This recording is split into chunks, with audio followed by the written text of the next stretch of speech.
میزبان یورو 24 میخواد جامی تو خونه نگه داره که 28 سال دستش بهش نرسیده. اگه قبل بازی راجع به قهرمانی آلمان حرف میشد خیلی مسخره به نظر میرسید، ولی الان شرایط فرق کرده. توی اولین قسمت از سری برنامه‌های یورو 24 طرفداری سراغ آلمان رفتیم تا ببینیم بازیکنان شاخصش کیند، وضعیت نیمکتش چجوریه، گذشتهشون چی بوده و چی در انتظارشونه. پس با ما همراه باشید.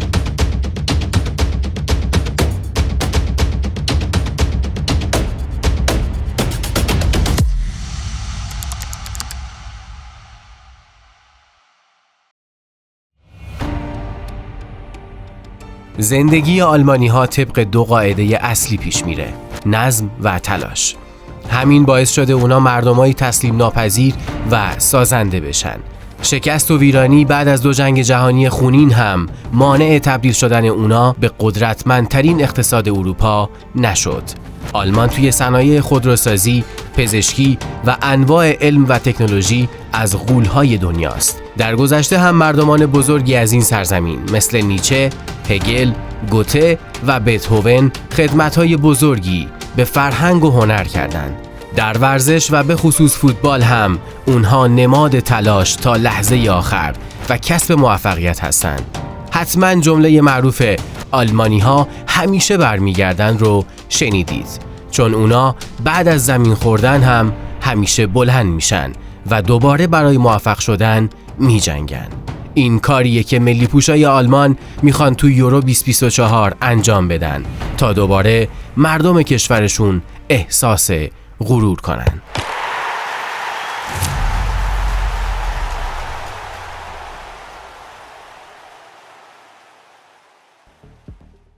خب آیتم معرفی کشور آلمان رو با هم دیگه دیدیم. الان می‌خوام راجع به بازیکنان شاخص تیم ملی آلمان صحبت کنیم. اینجا علیرضا و حسین هم کنار من هستن. علیرضا، بازیکن شاخص آلمان کیه تو این تورنمنت؟ شاید فکر خیلی از سمت جمال موسیالا، بازیکن تکنیکی و کاردربیار آلمان بره، اما به نظرم تونی کروس میتونه مهمترین بازیکن آلمان توی این جام باشه، چون ما آلمان بدون کروس و با کروس رو دیدیم. توی همون 2 بازی دوستانه توی فروردین ماه کروس نشون داد که میتونه چه قدرت رهبری داشته باشه، چه ریتمی به بازی آلمان بده و توی رئال مادرید هم ما دیدیم که چه نقش مهمی توی قهرمانی لالیگا فینالیست شدنش داشت، با وجود اینکه 34 سالش هست، توی اوج فوتبالشه و تصمیم گرفته از فوتبال به سبک زین‌الدین زیدان خداحافظی کنه توی یک تورنمنت ملی بزرگ، اون هم در حالی که خیلی آماده هست. به نظرم کروس همون مهره گم شده آلمانه، کسی که توی تورنمنت‌های اخیر آلمان نبود و آلمان شکست‌های زیادی رو تجربه کرد، اما بودنش به بازیکنایی مثل گوندوان و کیمیش هم کمک میکنه تا بتونن بهترین عملکردشون رو داشته باشن. خب یعنی کروس و ستاره آلمان میدونی، پدیده چی؟ پدیده این تیم ملی آلمان کیه به نظره؟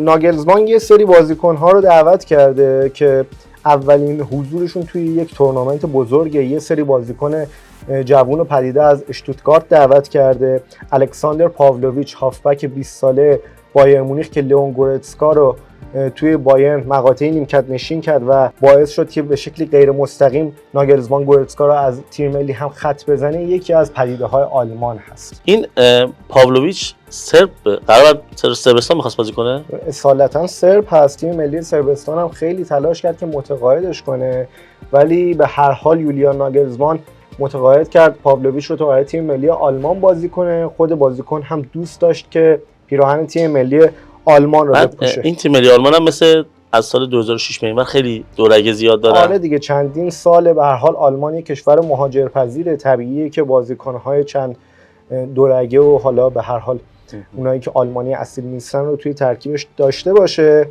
برگردیم سر مبحث اصلی. من فکر می‌کنم که فلوریان ویرتز، هافبک 21 ساله بایر لورکوزن که بهترین بازیکن این فصل بوندسلیگا شد و مهره اصلی ژابی آلونسو توی قهرمانی بوندسلیگا بود، به نظرم پدیده آلمان و حتی پدیده کل جام باشه.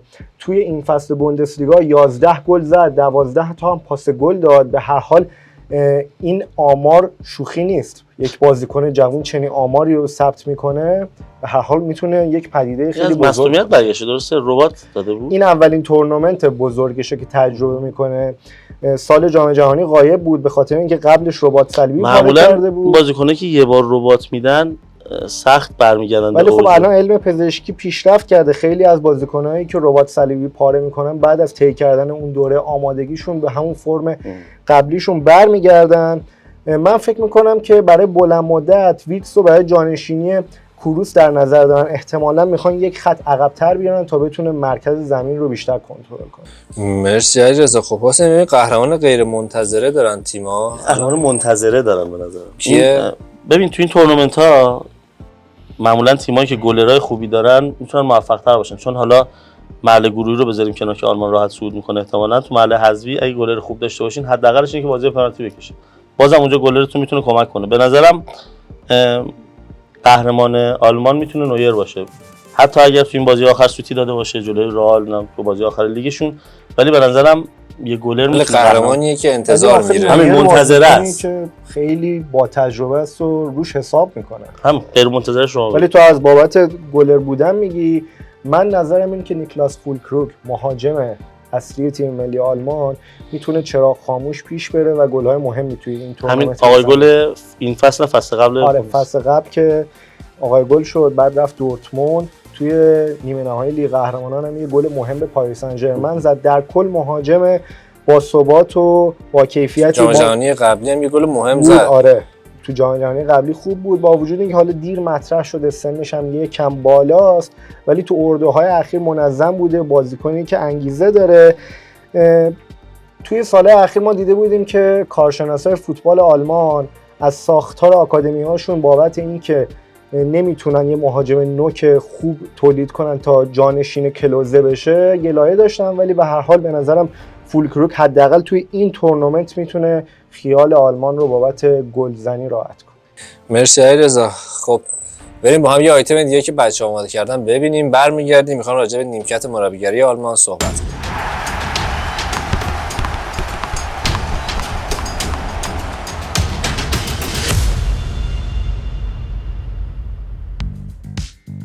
خلاف 23 تیم دیگه یورو که با موفقیت در بازی‌های پرپیچ و خم مقدماتی تونستن جایگاه خودشون رو رزرو کنن، آلمان با داشتن امتیاز میزبانی جواز حضور توی یورو 2024 رو به دست آورد. توی سال 2017 آلمان و ترکیه برای میزبانی یورو 2024 اعلام نامزدی کردن که یک سال بعد در انتخابات کمیته اجرایی یوفا آلمان با 12 رای مقابل ترکیه با 4 رای پیروز شد و سهمیه مستقیم جام ملت‌های اروپا رو کسب کرد. این دومین بار در تاریخی که سراسر آلمان میزبان یورو میشه و سهمیه خودکار این رقابت‌ها رو به دست میاره. البته در دوره گذشته یورو که میزبان شهرهای مختلف اروپا بودن، آلیانز آرنا از مونیخ از امتیاز میزبانی برخوردار بود. مرسی که همچنان با ما همراه هستید. الان می‌خوام بریم سراغ نیمکت آلمان و شخص یولیان ناگلزمان. علیرضا، شرایط ناگلزمان تو این تورنمنت چجوریه؟ من اول یه چیزی بگم، این فیلیک مربی که قبل از ناگلزمان مربی تیم ملی بود اخراج شد.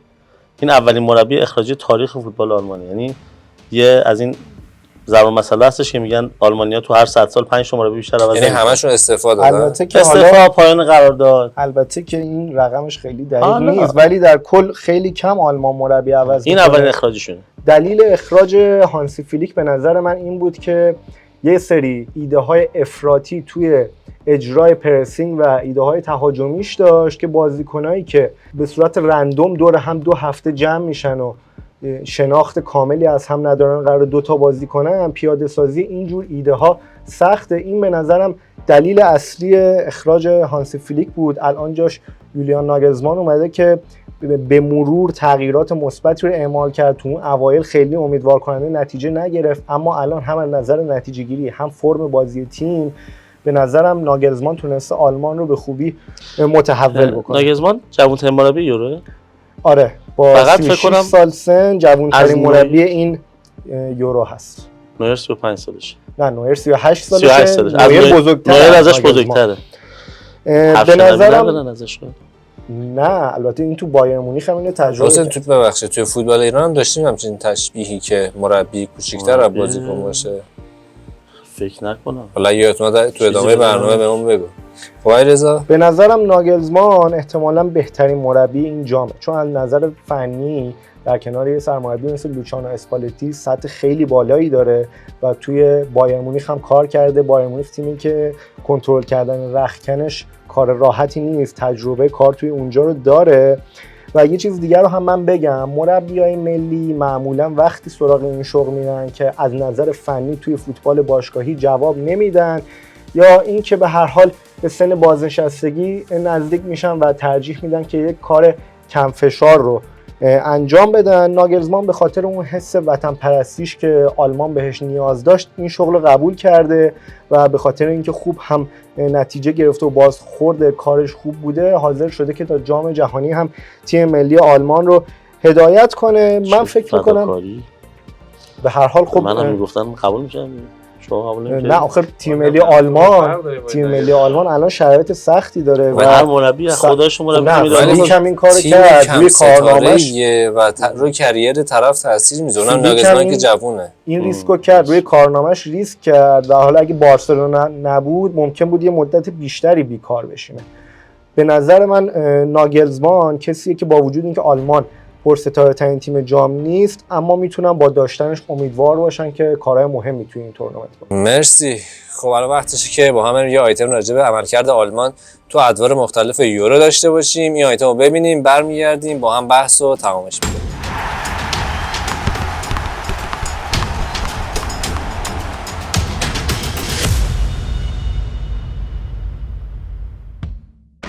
آخرین حضور آلمان توی یورو ناامید کننده بود.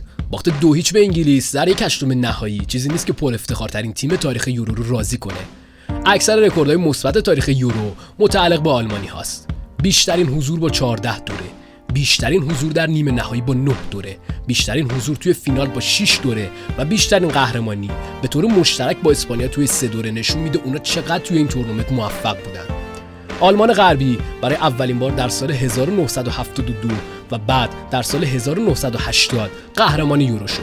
16 سال بعد آلمان متحد در بریتانیا موفق شد یکی از تاریخی ترین قهرمانی‌های یورو رو کسب کنه، اما قهرمانی‌های آلمان در یورو از همون سال 1996 متوقف شد. برد و گل زده تاریخ یورو رو هم داره. 78 گل زده و 27 برد توی 53 مسابقه. همین بردها باعث شده یواخیم لو سرمربی اسبق تیم ملی آلمان هم با 12 برد از 21 بازی رکورددار پیروزی بین سرمربی‌های تاریخ یورو باشه. جالب بدونید آلمان طی 3 دوره متوالی آقای گل یورو رو داشته. از 1972 تا 1980 گرد مولر، دیتر مولر و آلوفس به ترتیب بهترین گلزن جام ملت‌های اروپا شدند. کارل هاینز ریدله و ماریو گومز هم بازیکنایی بودند که این عنوان رو مشترکاً کسب کردند.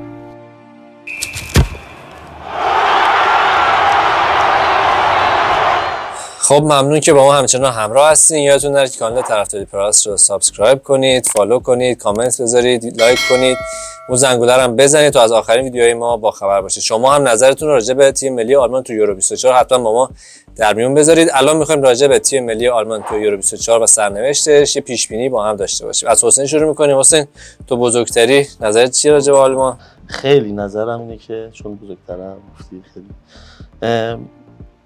فکر میکنم نهایت تا نیمه نهایی، یعنی اونجا دیگه برسن یا انگلیسی یا فرانسه چیزی، یعنی اونقدر تیم کاملی نیستن که بتونن از انگلیس یا فرانسه اون سمت جا. حالا دیدین که مثلا یه تیم آره دوم میشن عمدن آره، ولی حس میکنم سطح این آلمان نیمه نهایی.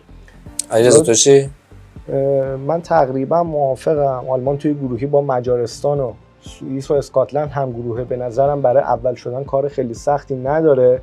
اگه اول بشه آلمان توی گروهی توی یک هشتم نهایی با تیم دوم گروه سی بازی میکنه. من به نظرم یا دانمارک یا صربستان برای شکست دادن شاید یک کم به مشکل بخورن، اما نظرم اینه که میرن یک چهارم نهایی. توی یک چهارم نهایی اونجا به تیم اول گروه بی میخورن، گروه مرگ بازی ها که حالا معلوم نیست اسپانیا، ایتالیا، کرواسی هست، ولی من به نظرم آلمان میتونه دست بالاتر نسبت به اونها داشته باشه. اگر برسن به نیمه نهایی و اون سمت جدولم اتفاق خاصی اگه نیفته و پرتغال اول بشه، توی نیمه نهایی ممکنه شاهد جدال آلمان و پرتغال باشیم. اینجاست که من فکر میکنم پرتغال یکم از آلمان سرتره. ولی فاکتور میزبانی هم باید در نظر بگیریم. این تا یه جایی میتونه کمکشون کنه. 2006 هم میزبان بودن ایتالیا نیمه نهایی. آره نه ولی میگم باز بالاخره میزبانی مهمه دیگه. فکر کنم رسیدن به نیمه نهایی میتونه برای آلمان یه موفقیت باشه، به خصوص که همونطور تو اول برنامه گفتی تا چند ماه پیش اصلا کسی فکر نمی‌کرد آلمان میتونه تا مراحل بالا بره و خود فدراسیون فوتبال آلمان هم هدفش رو گذاشته حداقل توی 1/4 برسن. به نظرم رسیدن تو جمع 4 تیم براشون خیلی نمیتونه بد باشه. البته شاید هم پرتغال رو بزنن و برن فینال که این دیگه میتونه بزرگی کار ناگلزمان رو برسونه، اما نظرم اینه که توی نیمه نهایی احتمالا حذف بشه. مرسی از شما و مرسی از شما هم. خودت چی فکر می‌کنی؟ من خودم همون نظر نیمه نهاییه ولی خب واسه فینالش هم شانس قائلم. و مرسی از شما که همچنان با ما همراه هستین. یادتون نره که کانال طرفداری رو سابسکرایب کنین و با ما همراه باشید. به پایان اولین قسمت از سری برنامه‌های یورو 24 رسیدیم. تا برنامه‌های بعدی خدا نگهدار.